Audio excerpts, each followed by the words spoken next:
nggak pikir panjang, jadi aku sama suami langsung konsultasi ke dokter kandungan yang di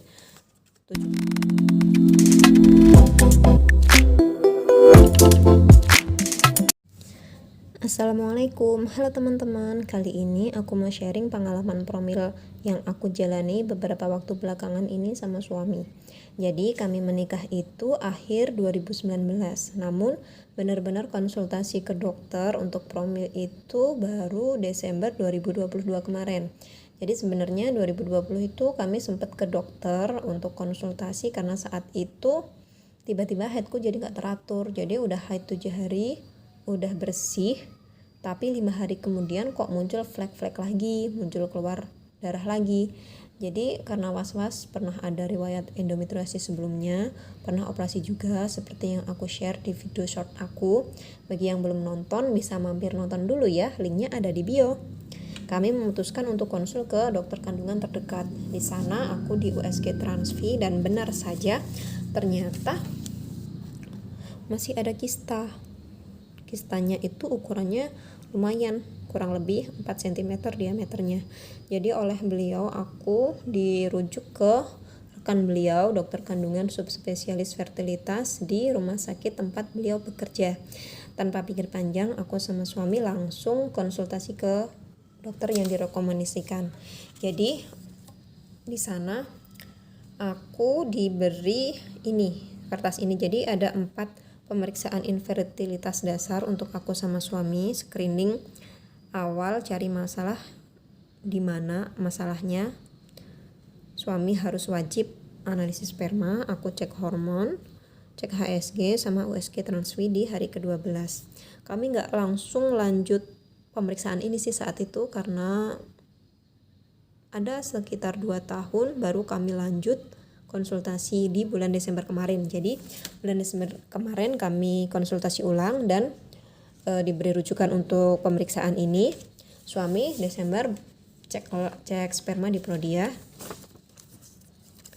Cek sperma di Prodia dan hasilnya itu kurang begitu bagus, di mana normalnya itu sperma harus 15 juta, suami cuma 10,75.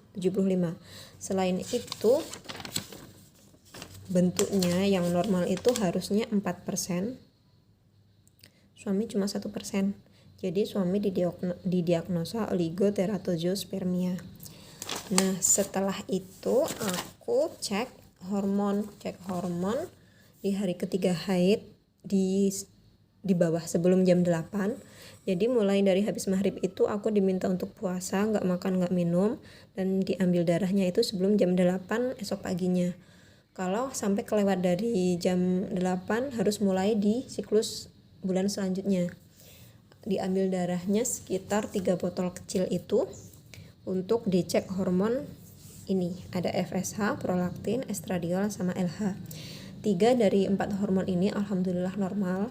Cuma hormon FSH ku yang tinggi 12,84, dimana normalnya itu harusnya cuma di antara 2,5 sampai 10,2.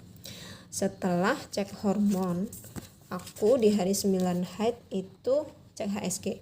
Cek HSG itu dimasukin cairan kontras lewat vagina, kemudian di ronsen untuk melihat cairan kontras itu ngalir di rahim sama di tuba falopinya. Kalau ngalir berarti itu tuba falopinya aman, gak ada sumbatan, paten, rahimnya juga bersih. Dan alhamdulillah hasilnya kedua tuba aku paten, gak ada sumbatan, rahimku juga gak ada kelainan, gak ada miom, gak ada polip, tapi posisinya terbalik, jadi rahim retro. Tapi kata dokter rahim retro itu bukan suatu kelainan, normal, jadi nggak ada masalah dengan posisi rahim yang retrofleksi.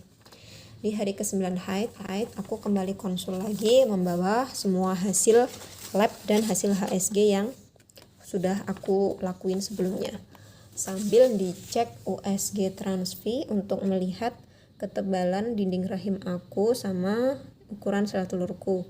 Di hari itu, hari ke-12 itu ukurannya belum optimal. Jadi hari ke-14 aku diminta balik lagi sama dokternya. Di hari ke-14 aku kembali konsul ke dokter untuk dicek hasil untuk dicek USG Transvi. melihat ketebalan rahim aku. Ternyata ketebalan rahim aku udah bagus, udah siap kalau misalnya terjadi pembuahan bisa menempel di dinding rahim aku. Tapi yang jadi masalah itu sel telur aku nggak bisa matang sempurna, jadi harus dengan bantuan obat selanjutnya biar bisa matang dan siap untuk dibuahi. Oleh dokter diminta untuk kembali setelah hasil sperma suami udah bagus. Jadi karena suami oligoteratozospermia, oleh dokter aku dirujuk ke dokter spesialis andrologi untuk dilakukan pengobatan. Kalau udah normal hasilnya baru balik ke beliau dan melanjutkan pengobatan untuk aku. Jadi begitu tahapan awal promil yang aku lakuin sama suami. Kalau misalnya ada yang mau tanya silahkan tinggalkan jejak di kolom komentar, bisa juga request kalau mau di-spill biaya-biaya pemeriksaan yang aku sama suami lalui. Terima kasih sudah menonton. Wassalamualaikum, sampai jumpa.